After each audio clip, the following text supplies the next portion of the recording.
Good morning, everyone, and welcome to February 3rd. In Minnesota, it's snowing again. Again, I love the snow, but it's February 3rd, and it was looking like it was beginning to clear up. But it's all back. I'll get used to it. Anyway, today's video is going to focus a little more on self-care. Now, I should probably introduce you all to the fact that my family has a medical history. We do mental health medical history, alcoholism being one of them, depression, other things. So it's something that though I don't drink. I'm a teetotaler. I don't plan on drinking, and I've never been diagnosed with depression, and I don't know that I necessarily have it. I don't necessarily think so. There's been a lot of material going around in my family always about how to deal with these things and how to cope. So I've witnessed it firsthand. Individuals in my family have suffered from both of these maladies. And I suppose it's something I can talk on. It's something I've had some experience with. So today is specifically about those mornings. Those mornings in which you're going to lay in bed for 2-3 hours, maybe not even get up, and why you feel you just can't. When you just can't. And there's nothing wrong with that. You're allowed to just feel like you can't. But here's how to deal more effectively with it. This is my point of view, from my experience. So like I said, we all know those mornings. Those mornings when you can't get out of bed. You don't feel it. You know you have things to do that day. You know you have plans, but they're just not.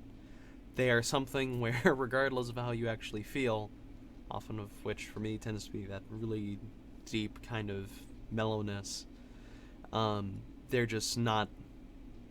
You wake up with an almost absolute knowledge, yeah, that's not going to happen today. For me, that normally precedes kind of a larger funk. I'll maybe, normally over a week or two or so, it'll be this period of where I just can't bring myself to do anything. I shut down for a week or two, and for no reason. It's just, again, I suppose apathy rules the day. So for me, my best way to start off getting through that is to go make myself do something. When I get out of bed that morning, I say, I am going to be productive. And oftentimes I'm not. I very much try to be.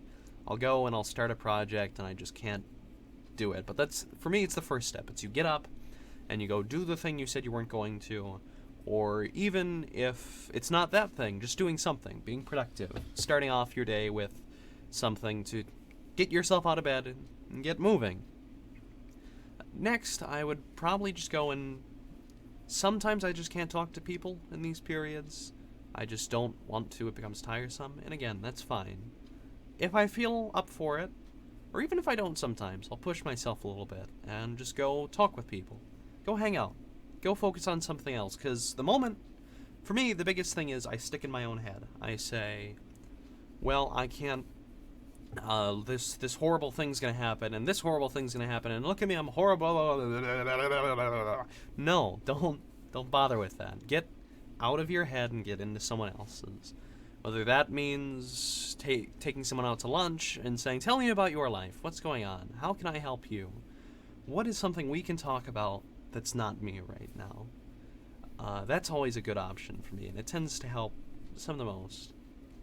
My father, in a period when I was going through a rather bad time, for a good month or two, I was just out of it. The best thing he did for me was we went and visited a friend of his that was moving from one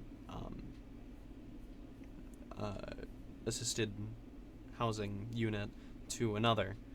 And he said, Tom, at 6 in the morning as he rattled my bed, Tom, we are going to go get you out of your own head. Quote, that's where I get that from. And we went, and he had me lift boxes and washing machines, things like that, load them in the back of his truck. And of course, he was helping. It wasn't just making me do forced labor.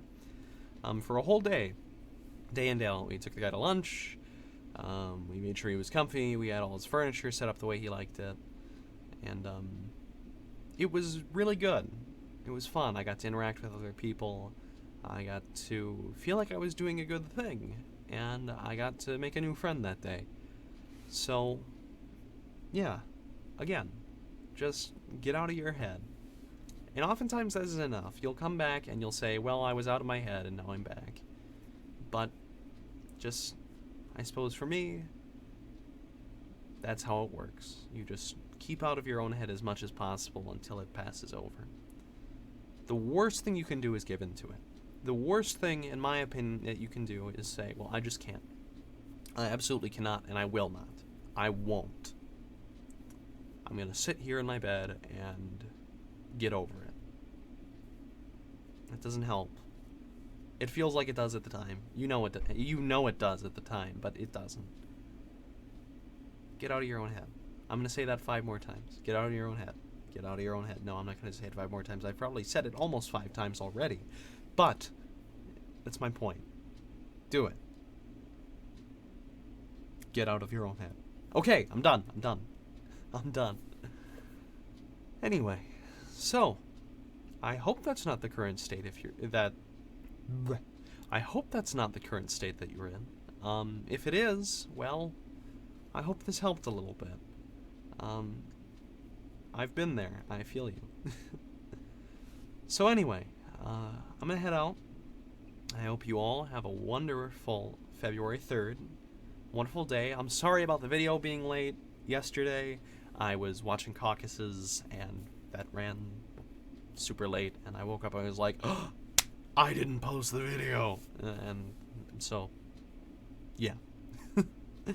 Anyway, you have a wonderful day. Take care of yourself. Do good.